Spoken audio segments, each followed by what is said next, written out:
آج بڑا عجیب معاملہ ہے، جب بھی کوئی دینی طور پر ایسا کوئی ایونٹ آتا ہے کہ جس میں مال خرچ ہونا ہے تو پتہ نہیں کیوں ایسا ہے، کوئی کہاں سے شرلیاں چھوڑ دیتے ہیں، بول دیتے ہیں نہیں جی اس کی جگہ یہ کر لو، اس کی جگہ یہ کر لو۔ اور بھئی جو دینی مسائل اور احکامات ہیں ان میں چھیڑ چھاڑ کیوں کرتے ہو؟ اور کیا مواقع کم ہیں؟ صدقات کروائیں، غریبوں کی مدد کروائیں، کس نے منع کیا؟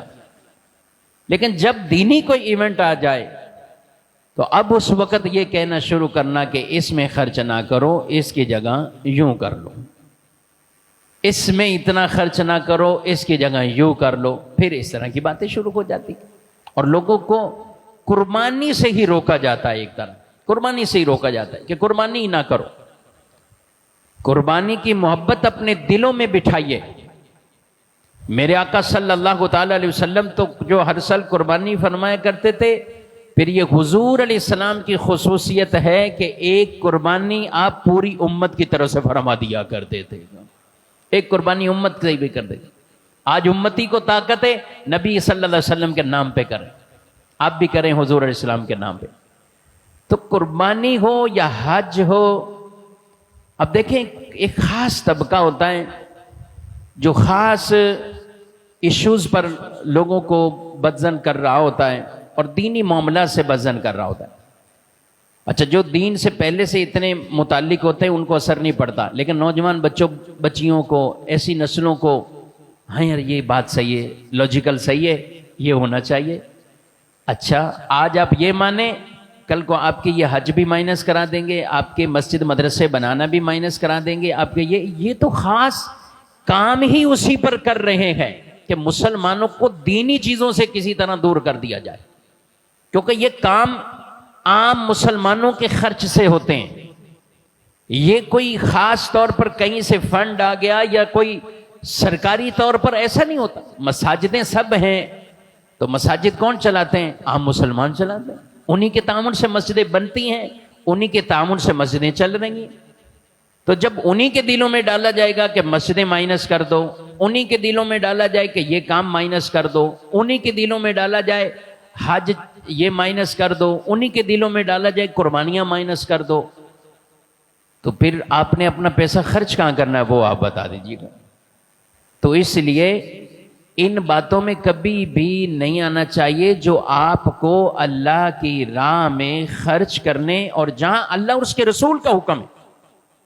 رسول اللہ صلی اللہ علیہ وسلم وہ جانتے تھے اللہ رب العالمین عالم ہے، سب سے زیادہ جاننے والا ہے۔ اللہ نے ان کو کیوں نہیں حکم ارشاد فرمایا کہ قربانی کے دنوں میں تم یہ کر لو؟ حالانکہ اللہ نے تو فرمایا فَصَلِّ لِرَبِّكَ وَانْحَرْ، اپنے رب کے لیے نماز پڑھ اور قربانی کر۔ قرآن میں واضح طور پہ یہ فرمایا۔ اللہ نے تو یہ فرمایا ہے ہر امت کے لیے ہم نے قربانی کو رکھا ہے، جو ہم نے انہیں رزق دیا جانوروں میں سے اللہ کا نام لے ذبح کرے۔ اس وقت تو مدینہ منورہ میں بھی بہت زیادہ غربت تھی، ایسا نہیں تھا کہ ہر طرف خوشحالی خوشحالی تھی، نہیں، غربت میں تھے، آزمائش میں تھے، مگر یہ نہیں فرمایا قربانیاں ہی مائنس کر دو، یہ نہیں فرمایا۔ ہاں، ایک سال یہ حضور علیہ السلام نے ضرور فرمایا، قربانیاں کم تھیں، حالات کچھ ایسے تھے، فرمایا قربانی کا گوشت 3 دن سے زیادہ نہ رکھنا، صدقہ کرو، یعنی لوگوں کو بانٹ دو، تقسیم کرو۔ اس دفعہ قربانیاں کم ہوئی ہیں تو لوگوں کو بانٹ دو، 3 دن سے زیادہ کوئی گوشت نہ رکھے۔ یہ بھی ایک انداز تھا، قربانیاں کرو، جن جن پہ ہے کرو، لیکن 3 دن سے زیادہ گوشت نہیں رکھو، بانٹ دو۔ اگلا سال آیا، قربانیاں بڑھ گئیں۔ صحابہ نے پوچھا حضور صلی اللہ علیہ وسلم کی بارگاہ میں، یا رسول اللہ اس سال بھی وہی 3 دن؟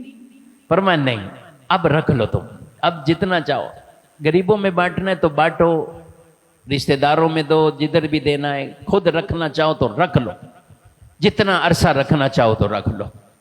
تو یہ اگلے سال پھر یہ فرما دیا، یہ نہیں فرمایا کہ قربانی ہی مت کرو، اس کی جگہ تم یہ پیسے یوں تقسیم کر دو۔ تو اس لیے میرے بھائیوں، ان وساوس میں نہیں آنا چاہیے بالکل بھی، اور اپنی ان چیزوں پر ضرور دیکھیں کہ کہیں کہیں سے اگر کوئی ایسی بات آتی ہے اور جس میں دین کے اہم ترین معاملات کو ختم کرنے کی سوچ دی جا رہی ہے، ہمیں نہ وہ آواز سننی ہے نہ وہ بات سننی ہے، ہم اللہ اور اس کے رسول کے احکامات کے پابند ہیں، ہم اس پہ چلیں۔